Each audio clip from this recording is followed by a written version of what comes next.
बीड हत्या प्रकरणावरून जोरदार आरोप प्रत्यारोप देखील सुरू आहेत। पाहूया त्या संदर्भातल्या टॉप 9 बातम्या। पवनचक्कीतील वादापासून भीती वाटते असं संतोष देशमुख म्हणायचे। भांडण झाल्यापासून देशमुख अस्वस्थ होते, त्यांना सारखे फोन यायचे। संतोष देशमुखांच्या पत्नीची TV9 मराठीशी बोलताना माहिती। भांडण झाल्यापासून टेन्शन मध्ये होते, ते एवढंच मला म्हणले की फोनवर काय मला माहित नाही, पण मी म्हणलं काय झालंय, तर ते म्हणले की त्या दिवशी पवनचक्कीवरची किरकिर झाली, ती जरा गुंड प्रवृत्तीचे लोक आहेत, मला भीती वाटते, एवढंच बोलले। बीड प्रकरणामध्ये मकोका लावलेली साधी पोरं, मुख्य आरोपी निर्धास्त बाहेर फिरताय, संजय राऊतांचा आरोप। काही पोराटोरांना त्यांनी मोका लावला, बघा त्यांचे चेहरे, ही प्यादी आहेत लहान, हे भाडोत्री पोर आहेत, मुख्य आरोपी मोकाट आहे। आरोपींवर कडक कारवाई करणार अशी मुख्यमंत्री आणि उपमुख्यमंत्री शिंदे यांची भूमिका। धनंजय देशमुख यांनी अशा प्रकारचं आंदोलन करू नये, उदय सामंत यांची प्रतिक्रिया। काही मारेकऱ्यावर जे काही गुन्हे आहेत ते दाखल केले जातील, त्यांना कुठेही संरक्षण दिलं जाणार नाही, कडक कारवाई केली जाईल, हे मुख्यमंत्र्यांनी देखील सांगितलेलं आहे। एकनाथ शिंदे साहेबांची देखील तीच भूमिका आहे।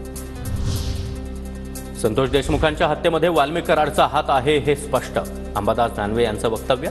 सरकार न्याय देण्याच्या भूमिकेमध्ये नसल्याचं देशमुख कुटुंबाचा बांध सुटला असावा, दानवे यांची प्रतिक्रिया। सुस्पष्ट होतंय की वाल्मिक कराडांचा या संतोष अण्णा देशमुखांच्या खून प्रकरणात जवळपास स्पष्टपणे हात आहे, आणि मग त्याला सोडून बाकीच्यावर तुम्ही मोका लावताय आणि वाल्मिक कराडला सोडता, हे चुकीचं आहे। फडणवीस कोणताही विषय निष्कर्षापर्यंत आल्याशिवाय सोडत नाही, धनंजय मुंडेंसंदर्भातील प्रश्नावर चंद्रकांत पाटील यांची प्रतिक्रिया। देवेंद्रजी ते कुठलाही विषय एका निष्कर्षापर्यंत येईपर्यंत निर्णय करत नाही, पण निष्कर्षापर्यंत आल्यानंतर सोडत पण नाही। ओबीसी नेते लक्ष्मण हाके यांना धमकी आल्याचा व्हिडिओ लक्ष्मण हाके यांच्याकडून शेअर। जरांगेंच्या समर्थकांकडून धमकी आल्याचा हाके यांचा आरोप। मारण्याच्या धमक्या ह्या नित्याच्याच आहेत, कुठेही आरोपींचं समर्थन केलं नाही, पण एका जातीला तुम्ही क्रिमिनलाइज्ड ठरवू नका असं ज्यावेळी लक्ष्मण हाके बोलला, त्या दिवशी या महाराष्ट्रातल्या रोज मला कॉल आहेत जीवे मारण्याच्या धमक्यांचे। वाल्मिक कराड CID सोबत सेटलमेंट करून आरोपी शरण झाला का? मला तपास यंत्रणेवर संशय, धनंजय देशमुखांची समजूत काढणार, बजरंग सोनवणे यांची प्रतिक्रिया। यंत्रणा काय करते?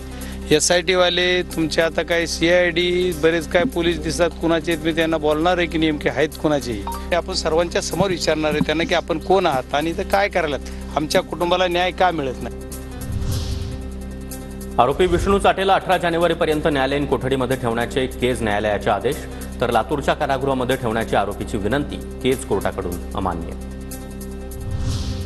संतोष देशमुख हत्या प्रकरणातील एकही आरोपी सुटणार नाही, मुख्यमंत्री फडणवीसांनी वारंवार सांगितलंय, तशी कारवाई देखील सुरू आहे, प्रवीण दरेकर यांचा दावा। तर आपल्या राजकारणासाठी आणि बोलवत्या धन्याला खुश करण्यासाठी कुणीही राजकारण करू नये, जरांगेंचा दरेकर यांचा जरांगेंना टोला।